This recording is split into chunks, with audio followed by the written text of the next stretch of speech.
two commandments, these two new ones, to love your God with with your heart, your mind, and your soul. And the second one is to love your neighbor as you love yourself. You see, Jesus came to deliver us from the old way of thinking, the old programmed.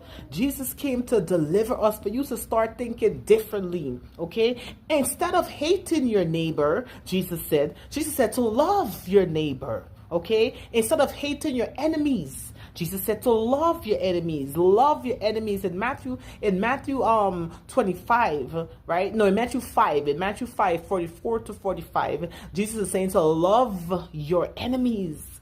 Love your enemies instead of hating enemies like the old way of thinking, had us. Love your enemies, okay? Pray for them that despitefully use you and prosecute you.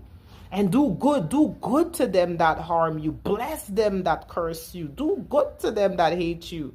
Bless them that curse you. Jesus came to transform us by renewing our mind, because in the word of God it says to be transformed by the renewing of your mind. You got to start thinking differently. You can't start thinking like the past, because Jesus said that's the past. That's what the people in the olden days has done.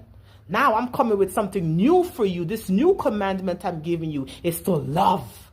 Love those who hate you and bless them that curse you, and love your neighbor as you love yourself.